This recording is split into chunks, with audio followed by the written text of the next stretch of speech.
Halo, saya Nuris, founder dan CEO dari DNVB Indonesia. DNVB itu platform buat teman-teman belajar bisnis. Seharga 5 bungkus nasi pecel, kita akan bedah bisnis dari sudut pandang apapun, 360, dari keuangan, marketing, branding, human resource. Kita belajar dari brand-brand lokal terbaik di Indonesia dengan metode yang sangat menyenangkan, metodenya gosip.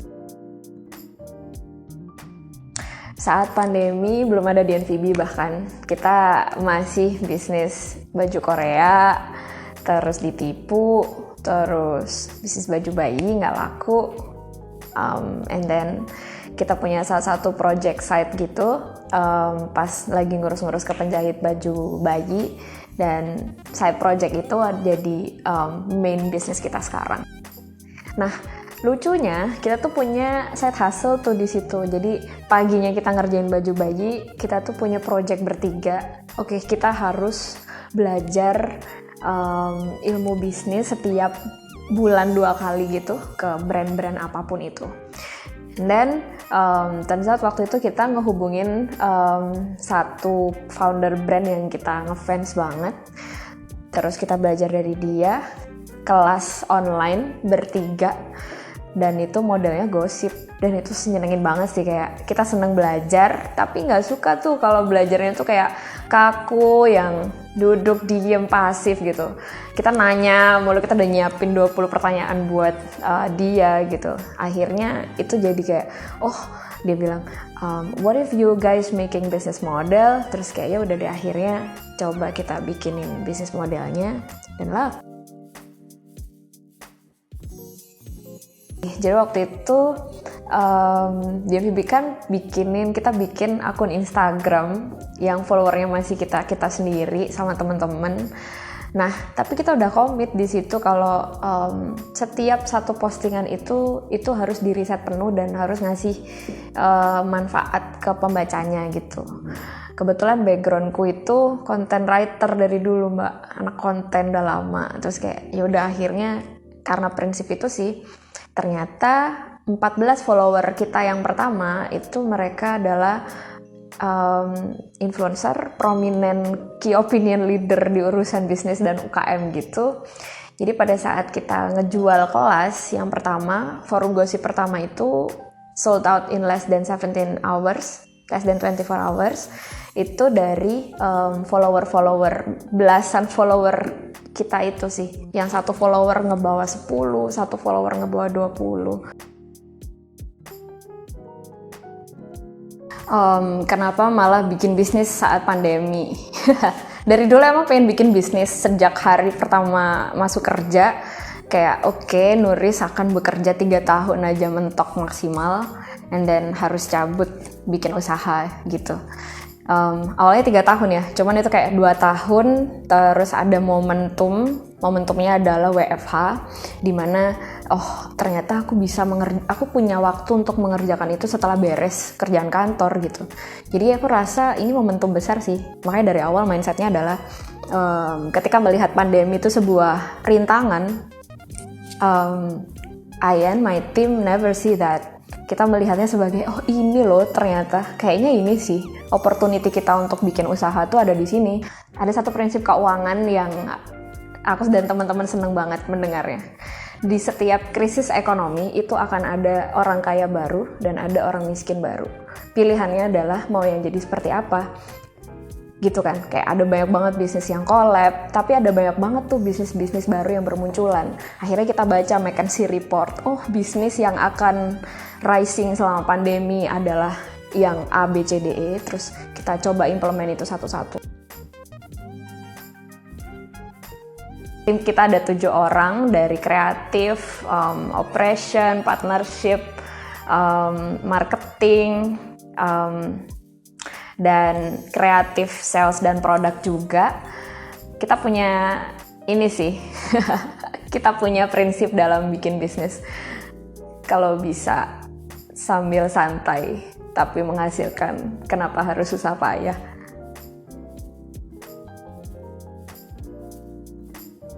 Dulu sebelum DNVB itu ada partner yang Tapi kita akhirnya nggak bisa tuh sama dia gitu, karena kita udah beda nih visi misinya gitu. Jadi di urusan partner ini salah satu hal yang jadi pertanyaan banyak orang. Aku percaya bahwa bisnis itu kayak pernikahan, dan pernikahan itu bisa bisa bertahan kalau ada 3 prinsip: money, intimacy, communication. Jadi kalau nggak ada ketiga itu di antara kita, make sure bahwa baik itu ke partner maupun ke tim ya. Kalau nggak ada ketiga itu ya akan ada konflik-konflik. Kalau nggak ada duitnya, kalau nggak mesra, nggak saling hubungan itu nggak hanya sekedar dari di bisnis doang akhirnya kan. Ada kalau temennya lagi kalau partnernya lagi sakit dibawain GoFood misalnya. Terus ada komunikasi. Kalau komunikasinya nggak clear, ada pepatah yang mengatakan the granddaddy of all mistake is communication sebenarnya. Jadi make sure ada di 3 itu sih. Kalau untuk perihal cara nyari partner gimana, karena bisnis itu kayak pernikahan, jadi carilah partner yang kira-kira kita bisa menikah dengannya. Menikah dalam arti, kita mau bikin bisnis sampai nanti nih, sampai tua gitu. Kalau kita aja nggak percaya sama dia, kalau dia bikin vertigo ngapain kawin gitu sih. Itu berlaku juga untuk ke tim. Pelajaran terbesar dari bikin bisnis yang kita baru banget kemarin, cuman kita ada habis menemukan kesalahan besar dari kita nggak baca satu buku. Lebay banget sih, tapi memang benar sih, kita nggak baca satu buku itu. Ternyata buku itu namanya Lean Startup. Dulu cuman baca skimming doang, nggak bener-bener nge-highlight, nge-stabiloin gitu, enggak. Kita nggak implement satu itu, ternyata itu berefek pada yang pertama, berefek pada target penjualan. Kita selama ini mengejar targetnya gimana sih? Kita apa sih fokus yang kita perlu kita perlu fokuskan dulu sebelum sampai ke sana. Dan itu mempengaruhi kultur teman-teman bekerja dari yang awalnya stressful, bangun tidur nangis, mau tidur nangis, kayak orang gila, ngejar suatu hal yang semu gitu ya, angka-angka yang semu. Tapi sekarang udah transform. Jadi dari situ sih kemarin akhirnya imagine one book can literally change everything, yang itu mempengaruhi target sales, mempengaruhi culture, mempengaruhi mental health kita dalam bekerja. Imagine ada berapa banyak buku yang belum kita baca, ada berapa banyak ilmu yang belum kita korek untuk menutupi resiko-resiko bisnis yang sebenarnya itu bisa ditambal atau bisa kita beli kalau kita belajar gitu sih. Jadi menurutku buat teman-teman yang lagi bikin usaha itu emang gak gampang dan penuh resiko, tapi resiko itu bisa dibeli kalau kata Pak Sandiaga Uno. Hidup ini sebenarnya tentang mengelola resiko. Gimana cara mengelola resiko? Mengelola resiko itu dengan belajar. The more risk that you face, the more education that you need. Dari tadi Nuri selalu bilang tentang mengelola resiko, bahwa resiko itu bisa dikelola dan dihitung gitu ya. Salah satunya adalah pada saat memutuskan untuk resign dari perusahaan dan memutuskan untuk 100% ada di usaha. Itu sebenarnya aku tidak mengatakan aku mengambil resiko sih. Resikonya sangat kecil karena pada waktu itu ada 2 kesempatan. Kesempatan yang pertama dari perusahaan mau dipromot. Terus dari DNVB waktu itu sudah ada cash flow, sudah ada revenue, dan ada business partner. Jadi emang ini sih dari Nuri sendiri memutuskan bilang ke diri sendiri, I will resign when ada revenue yang aku bisa puter dan itu aku bisa menggaji diriku sendiri dengan itu. Karena kan ada cicilan, ada tagihan, ada LPG, gimana cara makan dan segala macam.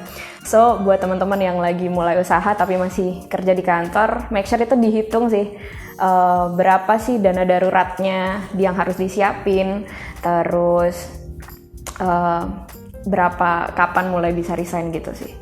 Dulu aku doa, waktu itu Ramadan, inget banget. Ramadan tahun lalu 10 hari terakhir, doaku tuh gini, ya Allah berikanlah aku resign tapi seolah-olah tidak mengambil resiko apapun. Doanya gitu. Ternyata ya aku merasa tidak mengambil resiko apapun sih pada saat resign itu. Karena udah settle semuanya.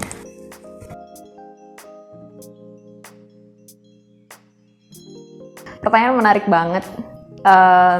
Ini kalau jawaban pribadiku ya, dan aku belum tentu benar.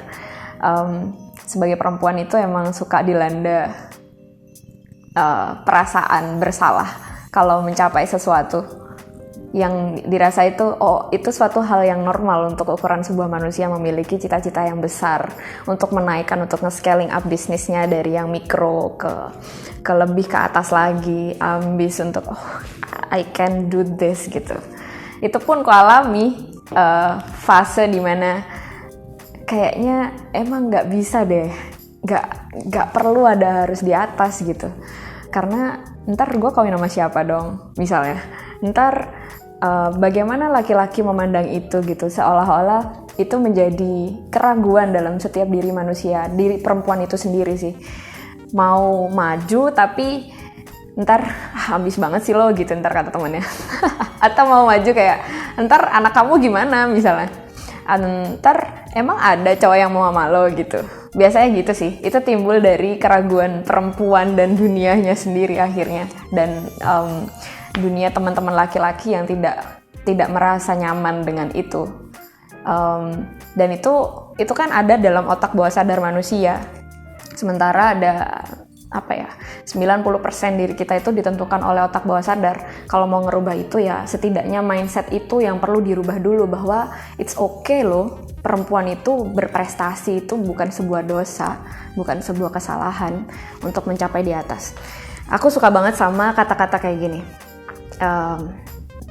Ketika selalu dihadapkan sama ambisi dan menjadi perempuan yang seolah-olah itu nggak bisa berjalan berdampingan, kata-katanya adalah, kalau kamu nggak jadi Khadijah, gimana cara dapat Muhammad? Kalau perempuan nggak kaya raya, pintar, capable, memiliki berdampak pada banyak hal, bermanfaat pada banyak hal, gimana cara dapetin gimana bisa dapat partner juga yang sepadan dengan itu gitu sih. Kan biasanya gitu ya. Iya, jadi perempuan itu ya udah, kalau udah pintar nanti di rumah aja ntar manut sama suami gitu. But sebenarnya Khadijah pun nggak seperti itu, gitu sih. Pesan untuk perempuan pengusaha, yang pertama nggak berhenti belajar sih. Dulu kalau misalnya belajar tuh dalam artian banyak ya, tapi baca buku tuh juga termasuk belajar. Dulu waktu saya masih kerja kantoran, teman saya masih jadi mahasiswa juga, itu kan banyak banget tuh dari diri sendiri tuh pengen one day itu bisa nggak ya bawa bayi ke kantor gitu. Kalau sebenarnya itu motivasinya sih. Jadi kalau kerja kantoran cuma bisa lihat teman-teman bawa pompa ASI doang ke kantor, nggak bisa bawa bayinya. And then pertanyaannya adalah gimana bisa bawa bayi ke kantor? Dari pertanyaan itu akhirnya nonton YouTube, baca buku banyak, ikut kelas online, terus ada sih jawabannya bikin bisnis. Dan itu bikin bisnis itu susah dan gak gampang dan penuh resiko kan, kayak ngambil resiko banget sih bikin bisnis. Tapi ada satu hal yang kupelajari dari buku Benjamin Graham yang nulis, kalau resiko itu bisa dibeli dengan cara membeli resiko itu dengan pengetahuan, baik itu dengan belajar baca buku atau dengan ikut kelas online atau belajar langsung ke mentornya gitu-gitu. Akhirnya I spend pulang kerja itu pasti 100 lembar per hari sih baca buku bisnis, either itu marketing, finance, terus apapun itu. Jadi jangan pernah berhenti belajar.